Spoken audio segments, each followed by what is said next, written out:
the big one that is becoming very apparent over the last few months or few years is social media changes, goes up and down all the time. You have truly no control over it. Like every day I wake up and there's like something happening with like Twitter or TikTok. And Yeah. if your entire livelihood and your entire way of communicating with your audience is based upon one of those platforms, you're putting yourself at risk. You're putting your entire career at risk. It's very, very scary. And then you could be producing tons and tons and tons of great content and you could be making tons of money. But if one of those platforms shuts down overnight, which we've seen happen and can happen again, or if they change their algorithm or they get acquired by another person, like all that could literally disappear overnight. So that's Yeah. like the big advantage of an email newsletter where like that's not happening, right? Like you have full control over your list. If for some reason you wake up one day and you don't like your email platform, you export your list, you go somewhere else, you pick up where you left off, you don't miss a beat. I think that's like the coolest part about email. I mean, it's not as like flashy or sexy as some of the social media platforms, but it's consistent and reliable. Welcome to Side Note, the podcast, where we explore the intersection of business and intuition. I'm your host, Samantha Fackler, a Fortune 100 marketing advisor turned leadership coach who has worked with over 100 companies across 13 years and counting.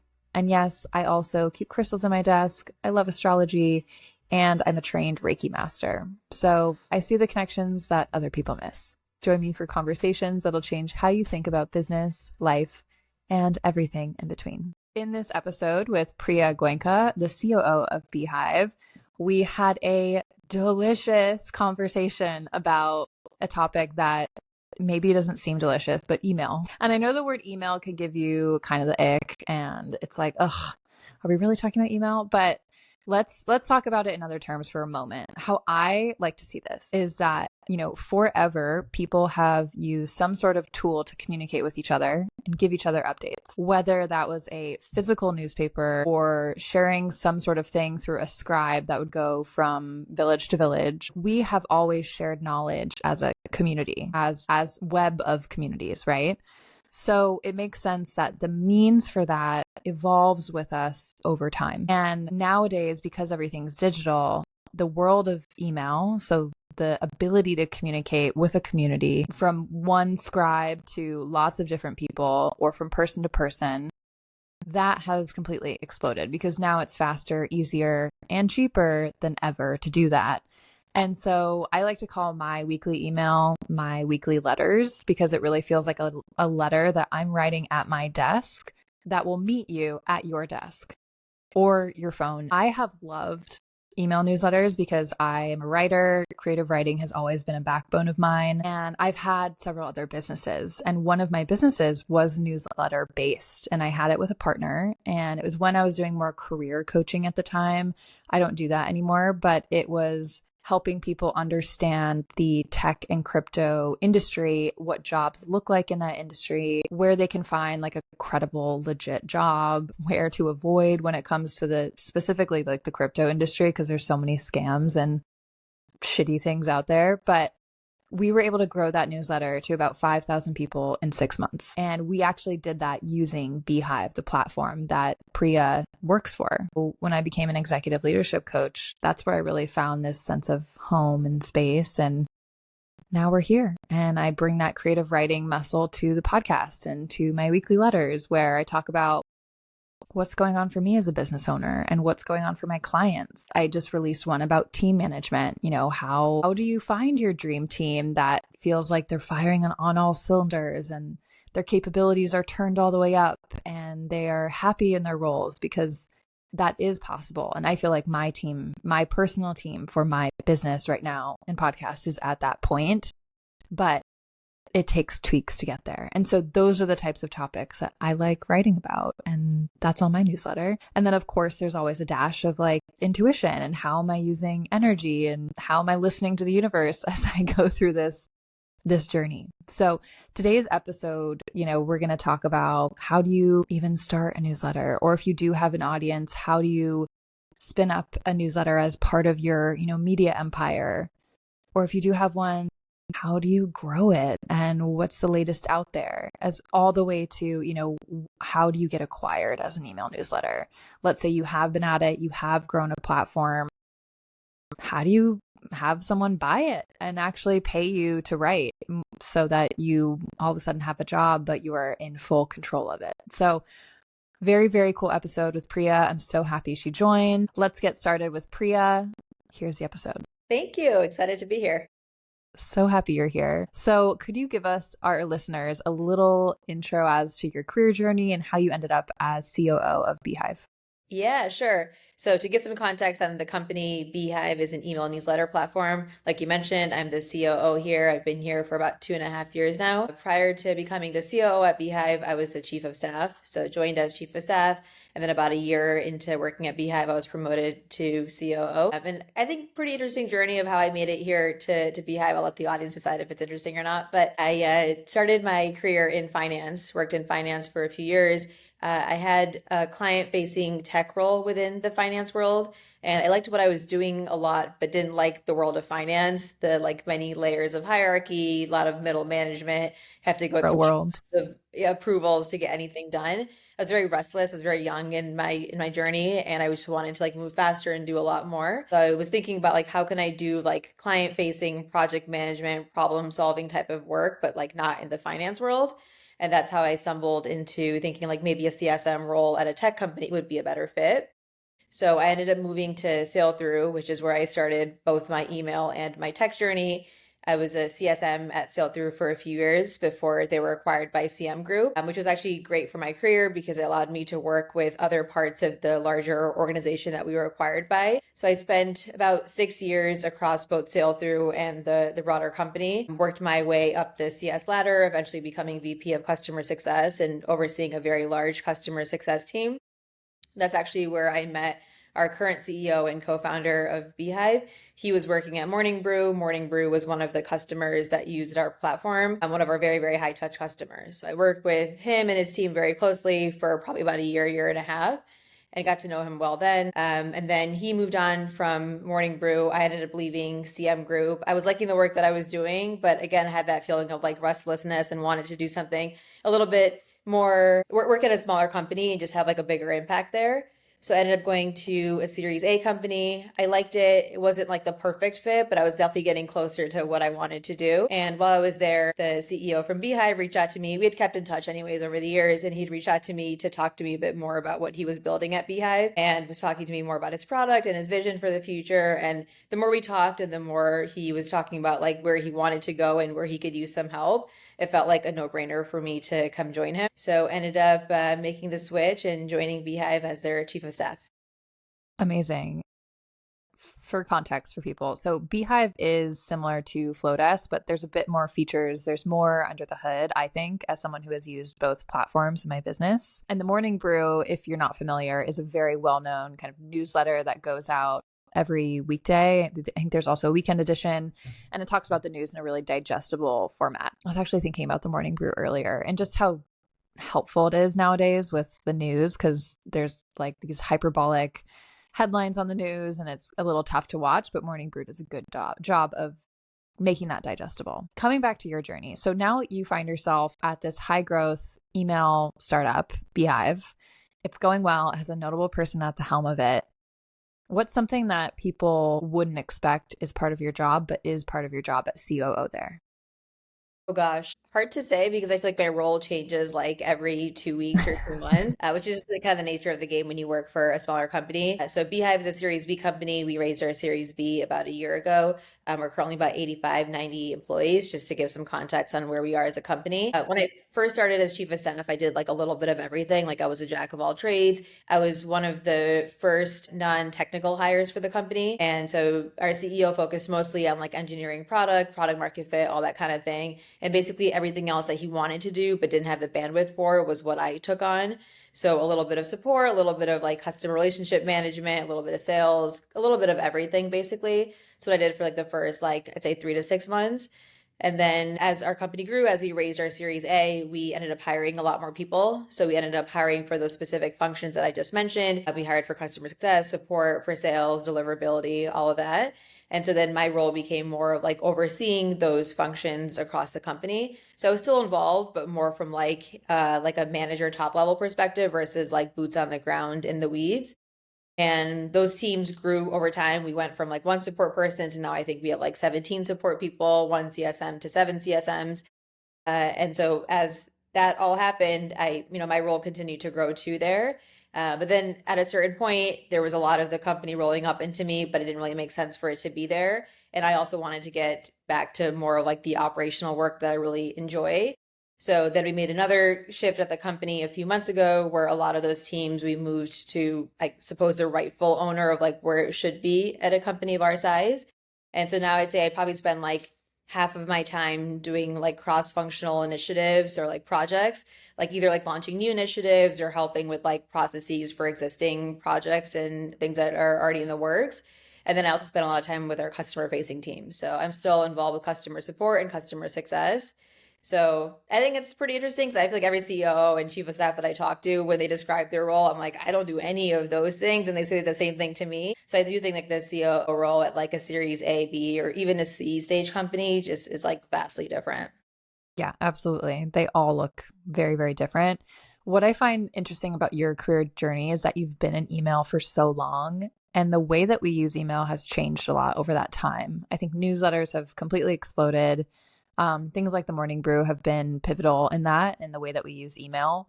Now it seems like every brand, every personal brand has a newsletter. And the thing that I tell clients when I play like marketing advisor, I'm an executive leadership coach, but sometimes we do talk about marketing because I'm talking with business owners. And I'm always like, email is the one audience that you own. You can have social, you can have a huge podcast, that's great, but you don't actually have contact details until they're in an email newsletter. And that's been in the industry that you're in. So what have you seen change from your side of things, like inside the industry? Yeah, it's really interesting actually. So I've been working in email for a number of years, like you mentioned. Started at Sail Through, then I was like campaign monitor, a few other companies. So when I was joining Beehiiv, I had like a little bit of a chip on my shoulder of like, oh, I know the email world so well. I've been working in email for so many years, but I was very wrong for two reasons. One was I think around the time that I was joining, which was 2.5 years ago, email was changing a lot, like you mentioned, but also the type of newsletters that or type of email that we focus on is very different from the types of emails that other platforms focus on. So, we don't do any kind of like marketing or promotional emails. We don't do any kind of e-com emails. We're very much in like the email newsletter world. So that in itself is like a very specific niche when it comes to the broader email pie. And then within that, how people are using email had also changed and is continuing to change. So it's very much of, like you said, like owning your audience. Like, you have this audience that you want to connect with, and you have a variety of options to choose from of like social media or podcasts or email newsletter. Everyone has its pros and cons. The big one that is becoming very apparent over the last few months or few years is social media changes, goes up and down all the time. You have truly no control over it. Like every day I wake up and there's like something happening with like Twitter or TikTok. And if your entire livelihood and your entire way of communicating with your audience is based upon one of those platforms, you're putting yourself at risk. You're putting your entire career at risk. It's very, very scary. And then you could be producing tons and tons and tons of great content and you could be making tons of money. But if one of those platforms shuts down overnight, which we've seen happen and can happen again, or if they change their algorithm or they get acquired by another person, like all that could literally disappear overnight. So that's like the big advantage of an email newsletter where like that's not happening, right? Like you have full control over your list. If for some reason you wake up one day and you don't like your email platform, you export your list, you go somewhere else, you pick up where you left off, you don't miss a beat. I think that's like the coolest part about email. I mean, it's not as like flashy or sexy as some of the social media platforms, but it's consistent and reliable. And again, if it's like your entire career, that's what you're looking for, that's what you want. Yeah, completely. And we just saw TikTok kind of go down and then like just kidding, it came back.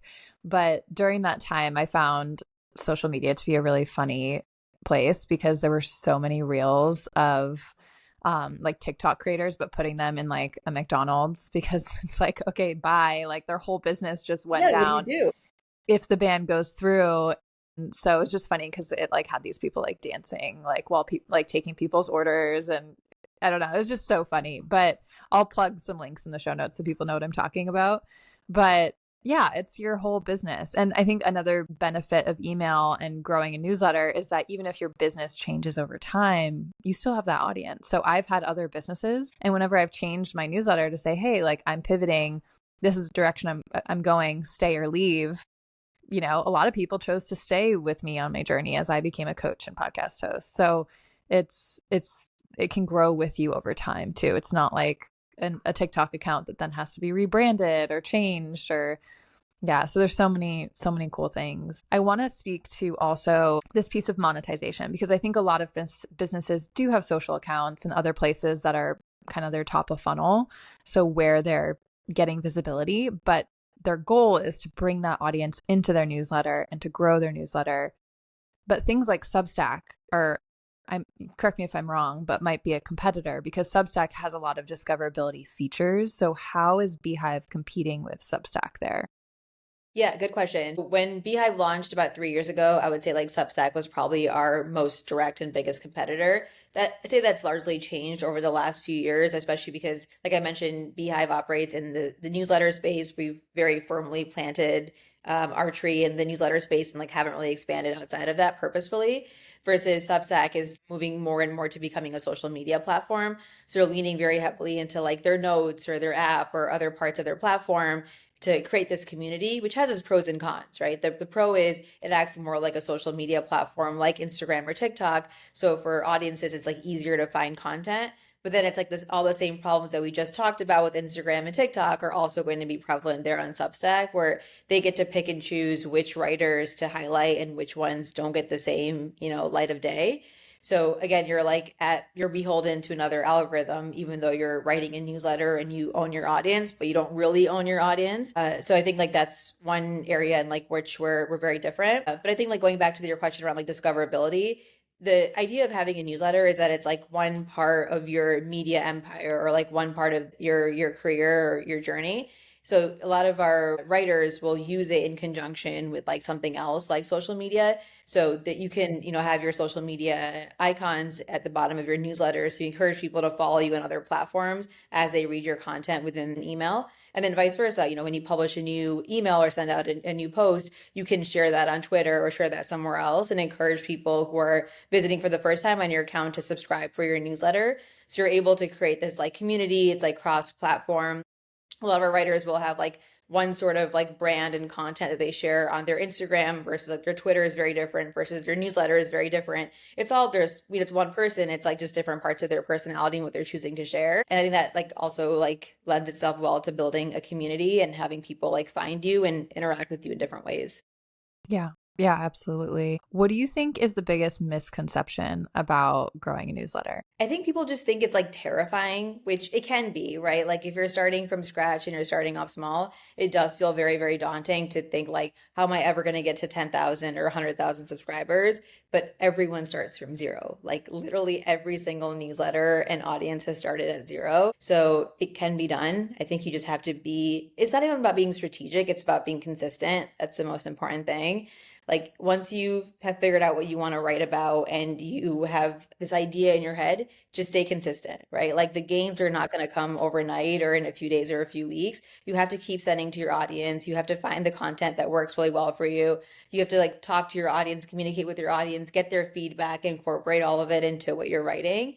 But I guarantee you, if you're consistent with your content and like writing really valuable content, you will grow your list. I think people like they want to write a ton of content, they want to find like cheat codes to growth. And like, sure, it might work for a few weeks or a few months, but if you want that long-term sustainable growth, it all comes down to like staying true to your content and audience and being consistent. The beauty and consistency is that through that, then you learn what strategies work for you and what content resonates, how you like writing. I see so many people that just want to slap AI on it and then it kind of loses that human voice. And I also see a lot of people that are just solely focused on the numbers. And so they're going to write basically what data tells them to. How do you think writers can strike the balance between learning from kind of what they're seeing in metrics and data as well as their gut instincts or intuition? I think it just comes down to like being very clear about like what your goals are. Maybe you have a newsletter or maybe you haven't gotten there yet, but you're thinking about launching a newsletter. Take some time to like just jot down a handful of your thoughts and ideas of like, what am I looking to accomplish with my newsletter and like, what are my goals? So am I looking to like use it as like my main form of communication with my audience? Am I looking to use this like in conjunction with another platform? Am I looking to make money from this? Is this more like a nurture for something else that I drive and make money from, kind of figuring out what your plan is. And that'll kind of help you guide like what other parts of your newsletter you should focus on. So maybe it's like, hey, I want to build the biggest audience possible. I want to have this big platform and I want to make a lot of money from my newsletter. It's like, okay, that's like your big focus. Like, how do we get to the numbers there? Or maybe it's like, hey, I don't actually want to make a lot of money. My goal here isn't to start monetizing and like running ads in my newsletter. I just want to use this as a way to talk to my audience. And for people that are interested, I'm going to start offering like courses or coaching sessions or something else. And that's where I make my money. My newsletter is more of like my lead gen or my like nurture or my top of funnel. Or maybe it's like, hey, Instagram for the next like year is going to be my main thing. And I don't really want to switch off of that. But in the background, I want to start like building an audience in newsletter and get comfortable with it. I mean, all those are like very, very valid reasons to start a newsletter, but it'll result in different goals and ideas for what you consider success. I think a lot of people like get overwhelmed and are like, I just want big numbers for everything, which, like sure, everyone wants big numbers, but like take a step back and try to figure out like what your actual goals are for your newsletter. Yeah, I like that. And I like how you mentioned, some people might want to focus on a channel like Instagram, or I know LinkedIn is big and everyone seems to be hot on that one. But my 2 cents is that you don't have to be a writer. You don't have to generate new content for a newsletter. Like, you can use a caption that you wrote that you're proud of or you liked or did well that week, and then use that in your email. And yes, maybe some people saw it on Instagram, but they probably saw it for 2 seconds. And then seeing it again in an email format with some other content could work really well. So I feel like there's also interesting ways that you can cross-pollinate your content. And I'm also sure that you see a lot of different email newsletters and how people are using this. So are there any recent examples that you've kind of seen, like an interesting use case of how someone's using a weekly newsletter? Yeah, it's a good question. I think there's like lots of different styles, like you said, of newsletters. I personally am the fan of the newsletter that's like usually a daily newsletter that gives it's a few stories, but like maybe a few paragraphs per story. So it's like overall like a shorter form newsletter. Kind of you can like breeze through it in the morning during your weekdays. And then there's like a follow-up, like deeper dive newsletter over the weekend. I like that format a lot because it's like you become like loyal to the writer for your newsletter, and it's like you want to like learn more and like dig in more. But I feel like having daily newsletter be like way too long, it's like hard to read a long piece of content every single day, especially like on a working day. But then when it's like too short, you feel like you're not like getting enough from them. So I really like the idea of like having like two types, like maybe not two types of newsletters, but it's all like it's one cohesive product, but it's kind of broken down to like the daily and the weekly. I don't see that a ton, but I feel like some of the people that I do follow do that style, and I think it works really well for their audience. But yeah, it's all about finding out what your audience likes, right? Like I think a lot of the best newsletters that I read or have come across, they are very meticulous about including like a poll in the bottom of their newsletter and asking the readers like, what did you think of this edition? Like, did you like it? Did you hate it? Give me feedback. And maybe all their readers are like, hey, we actually hate your newsletter because it's way too short or it's way too long. But that's really helpful content, right? It's like no one's gonna tell you that sort of thing except for your readers. So it's just really good to like plug into your audience and know what they're looking for. Yeah, I like the idea of two different types. That's what I do. I do one newsletter that is about something coming up, like a theme, whether it comes up on the podcast this week, or I write a lot about what's coming up for my clients because I see a lot of trends across them. Maybe one week they're really concerned with macroeconomics, or another week team stuff is coming up. It's funny as a coach because I see so many different things and trends across people that are in vastly different industries and like levels of companies too. So I love that kind of hot tip that, I think you mentioned briefly, you can monetize newsletters, and there's many ways to do that. A lot of people have courses and things that they monetize off of the newsletter platform, but how have you seen people monetize the newsletters themselves well? Yeah, so there's a few different ways you can monetize your newsletter. One is having a paid subscription for your newsletter. So either you have like a free version and a paid version, or you only have a paid product.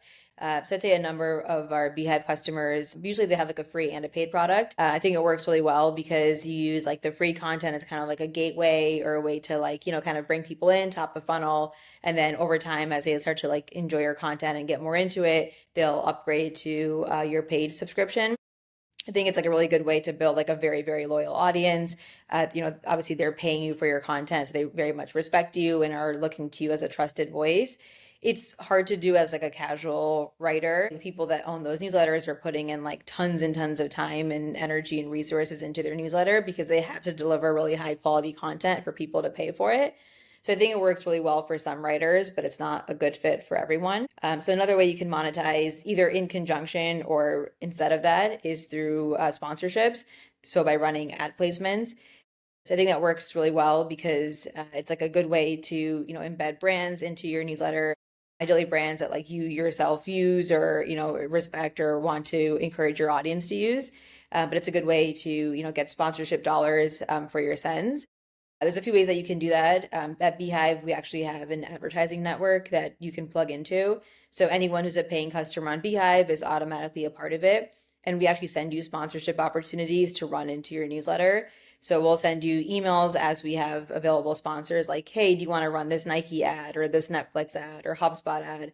And you can decide whether or not you want to run it. You can decide what date you want to run the ad. So you have full control over the sponsorship opportunity as well as the timing and all the logistics there. But I think that works really well because a lot of newsletter operators, like they're just starting out, they're just trying to understand like their audience and their content and all that, but probably don't know the first thing of like, how do I actually find a sponsor? How do I price it? How do I figure out reporting and all of that? So we do all the heavy lifting for you.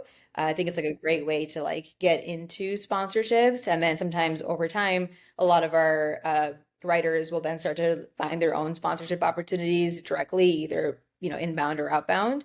But the ad network is a great way to start running ads and not have to do all of that work yourself. Yeah, that's awesome. So the ad network, sponsorships, a paid version. How big do you need to get your audience on a free newsletter in order to start charging where you start making actual money? I don't think there's like a hard and fast number. Maybe there is. I don't know if there, I'm not familiar, but I'd say like once you have I would look at a combination of a few things. Like one is like, do you have a like sizable audience enough that you feel like you found like content market fit? So I'd say like once you've crossed like maybe like 2,000 subscribers, it's like, okay, now I have like a solid audience. People are reading my newsletter. I have like a big enough audience and base where I can like ask for feedback and learn from them and figure out like if I'm doing the right things. I think also look at your engagement. So do you have like a high open rate, a high click-through rate? Those all show that like not only have people signed up for my newsletter, but they're actually opening it up, they're engaging with it, they're looking forward to seeing it in their inbox. Means you have like a very like loyal audience. And then also what's the growth of your audience over time?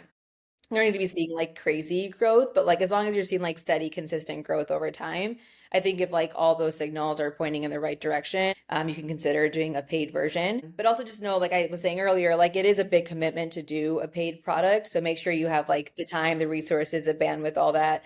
Once you commit to like a weekly paid newsletter, you have to do it, right? Like your audience is now paying for it. So you're on the hook to do it. So I would say like there's no need to rush into it because once you launch it, you're gonna have it, forever. So there's no need to like rush into it if you don't feel like you're ready. Yeah. Yeah, that makes sense. I think that's a good call out too. I'm curious, like if you had your own newsletter, what would you write about? It's a good question. I think about this all the time because I'm like the biggest proponent of newsletters and I don't have one Yeah. myself, which makes me like the biggest hypocrite ever. But I live in New York City and I feel like I do pretty cool things in New York City. Like I'm always checking out like new cool spots or going to new shows or that kind of thing. And I mean, not to brag, but a lot of my friends have said that if I wrote a newsletter, they would like religiously follow it for my restaurant and like to do recommendations. So I don't think it would be solely focused on that, but I think there'd be like some sort of like social, like food lifestyle component. And then probably something else that's like a bit more personal to me, which I haven't figured out, but it is on my list to eventually start a newsletter. Cool. I want to follow. I don't live in New York anymore, but I love hearing about like what's new there so that when I visit, I know where to go. Well, I can still send you those anyways outside of my newsletter, but hopefully newsletter also coming soon. Maybe that'll start it. Your message to me will be the first draft, Can and you then imagine? That'd be perfect. What a we'll great get your story. newsletter out there. Yeah. Oh, no, that's awesome. I love New York and there's such an energy there. There's always new places to discover. So that type of newsletter makes total sense. Yeah, Yeah. I just have to do it. I like again, like I have, of course, all the tools at my disposal and all that, but it's the same thing that I always tell people, like just put together a plan and then get started. Like have some sort of idea of what you're looking to do with your newsletter, but then don't overthink it. Just start sending and people will give you feedback. Trust me, like people love to give feedback, whether it's asked for or unsolicited. So you will get feedback and you'll course correct and you'll improve over time. I tell all of my customers that left and right. It's just I haven't taken that same advice to heart yet. Yeah, all in its own time. I think Yeah. the poll feature is really cool too. That was my favorite thing with Beehiiv is that we could directly see like, did people like this edition? And then over time, which was like the most liked edition, and you learned so much from that data because that's more, it's like the people have agency over their say. It's not just that they opened the email and they don't know that that's being clicked. It's they're like thumbs upping your what you just put out and what you created. Yeah, and people do give like really honest feedback. Like if they don't like your a specific edition of a newsletter, they will be like very vocal as to why they don't like it. So I think it's like really helpful to have that feedback. And you can also ask things that are not just like the, hey, did you like my newsletter? You can ask questions of like, what kind of content do you want to see more of? So maybe you cover like a handful of different types of topics or like different styles, and you want to drill in a little bit more on one of those. If you just start to ask your audience of like, hey, what are you liking the most of this and what are you not liking? You'll probably get like a pretty clear answer from people. And then that can help you moving forward, what sort of content to spend more time on. Yeah. Yeah. I love that.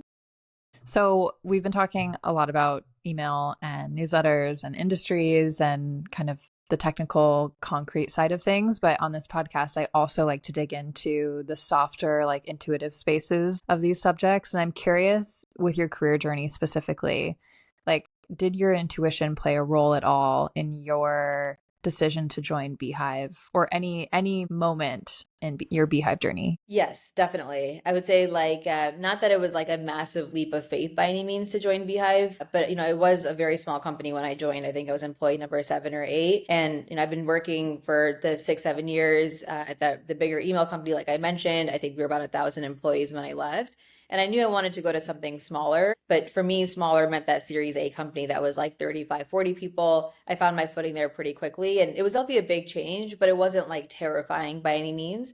But then when I made the jump over to Beehiiv, we were seed stage. Again, I was like employee number 7 or 8. So that was like a lot scarier. So I remember talking to Tyler a few times, our CEO, on a call before I decided to join. And I was asking him all the questions about the company mechanics, how they were doing, his vision, all that kind of thing. But I remember drilling in specifically and trying to figure out like, why did he decide to start this company? Because from my perspective, there's so many email companies out there. And I was like, it's such a crowded space. Like, why do you want to be one more email company into the mix? And his answer is actually the reason why I ended up joining Beehiiv because, like I was saying before, I thought email was like a little bit more black and white than I was really realizing. And the way he described to me, it was very obvious that there was like this big void in the market for the product that is Beehiiv now. And he's like, there's this huge like untapped market, and there's people that are using a platform because it's the best platform out there, but not the best one that they actually need. And what we're building right now is very, very different from the other email platforms out there. So people ask me like, who's your biggest competitor? It's like we go head to head with all the big email platforms out there, but I can't think of anyone that's actually a true competitor to us because they're not really the same type of company that we are. So we have like bits and elements of like a MailChimp or a Campaign Monitor or a Substack, but we're not really like one to one with any of them. So I do think like what we're building is like very different. I could argue that every, C-level person that joins a company probably feels that way and feels that same sort of passion for their company. So I understand that. But yeah, I think it was a lot of like, hey, I know this person. I've seen him operate at a very high level at Morning Brew. I respect and admire what he's building. And I very much like see the vision. And like, yeah, worst case, it doesn't work out, but I know I'm going to learn so much along the way. I'm like willing to take that risk. And of course, I ended up joining. Yeah. Yeah. And there have been incredible stories at Beehiiv, I think because you've found that niche, like you found the market, and there are always macro things that affect those people that are in the best player seats, right? So I know MailChimp, for instance, like has really poor, like a lot of people's MailChimp stuff isn't delivered or is hitting spam right now, and people are complaining about it a lot. Of course, that's something MailChimp is going to fix. But again, if there's a player like Beehiiv who specifically addresses what these people are trying to do, then it makes sense. And so I think Beehiiv has grown so, so much, but it's also allowed other newsletters to grow. So one is the Milk Road. Milk Road exploded. Like, I think they were acquired within a year when they originally launched on Beehiiv. And now they put like a lot of ad dollars into growing that. And then basically, a little story for everyone here is that Milk Road was a newsletter in the crypto space. They put a lot of ads behind their newsletter to get people involved, but they had really humorous writing and it was very different. Again, they found a void in their industry. They met it, but they spent enough and then started acquiring partnerships, sponsorships, monetized the newsletter, and then they became very, very profitable. So, yes, it required some capital to go in, but they were able to make an incredible business really quickly and then were acquired in less than a year. This is just like one case study of what emails can do. And I know Beehiiv has a whole repository of these kinds of stories. Yeah, we do. It's funny. We actually spun up an entire page on our blog just around acquisitions because so many of these Beehiiv newsletters, after being around for like 6 months or a year, 18 months, get acquired by either like a larger newsletter in the space or kind of an unrelated type of, not unrelated, but a non-newsletter company. And so it's really cool to see these success stories of like you launch a newsletter, you pour in like so much time, money, and resources, and you get to see the benefits almost immediately of getting acquired. And so when I first started at Beehiiv, we had like one or two of these acquisition stories, and Milk Road, of course, was one of the biggest ones. And now in my time at being at Beehiiv, I think we have like more than like a few dozen of these acquisitions that we've seen happen. Yeah, it's crazy. It's really cool, actually. So if people want to learn more about it, we have a whole page on our Beehiiv blog. Yeah, go check those out. They're really interesting because you also hear about how these people grew and every single story is a little different. Yeah. Yeah, it's crazy. Like a lot of them are it's all different types of newsletters too, right? Like a lot of them are like industry specific of like AI or tech or finance. Some of them it's more of like they're writing from like their point of view and like their story and it's very much like this is like the author's way to connect with their audience. We see those newsletters also getting acquired. So it just goes back to what I was saying earlier, where it doesn't really matter what you write about as long as like you feel passionate about your topic and of course your audience is finding it valuable. So as long as you're, understanding what your audience wants, you're staying consistent, all that, it's actually much more attainable, these sorts of success stories than you might think. Interesting. And you said some of these personal newsletters are being acquired. Who's acquiring those types of newsletters? People that want to get access to their audience or like add them to like their portfolio of newsletters. So we have a lot of these like larger newsletter operators on Beehiiv. So they'll have a portfolio of like a handful or like a few dozen newsletters. So the writer can like still remain like somewhat independent and like write their own content, but it's like under the portfolio or brand of someone else. So it's like becoming a part of like a larger like media entity. Okay. Interesting. So if Preeya's newsletter takes off, then potentially someone could acquire and pay for you to write about what you're doing in New York. It could happen. Anything is possible. Anything's possible. Well, before we close out, Preeya, anything that you want to share with our audience? Yeah, I think I'll just kind of reiterate a few of the points that I made. Again, advice that I myself am not following, but I will still give out to the audience. But it's easier than ever to start a newsletter, whether you have an audience or you're starting from scratch, whether you figured out what content to write about or you haven't, like just get started, put together a loose idea of like what you're looking for, what your goals are, and then just get started. Of course, I'm biased, but you should do it on Beehiiv. It's really easy to set up an account on Beehiiv. You can start for free. There's no payment required. So truly no barrier to entry there. But I'm always around if people have questions or want to reach out directly, and I can include all my contact information as well. Amazing. Preeya, thank you so much for coming on the show and sharing all your knowledge and wisdom with us. And yeah, we're going to look out for your newsletter. Don't hold your breath, but yes, it will come out soon. We will do a huge announcement on our channels when we Okay, do that's have great. one and resurface the episode. Well, with that, if you enjoyed this episode, please leave a rating, review. Make sure you're following the show. If you're new here, you can follow me, Samantha Fackler, at growwith_Sam on Instagram, or you can find me on LinkedIn under my name. And those are our two main channels besides the podcast. And of course, our email newsletter, which you can find the link in the show notes. With that, see you later. Catch you next time. Thanks, Preeya.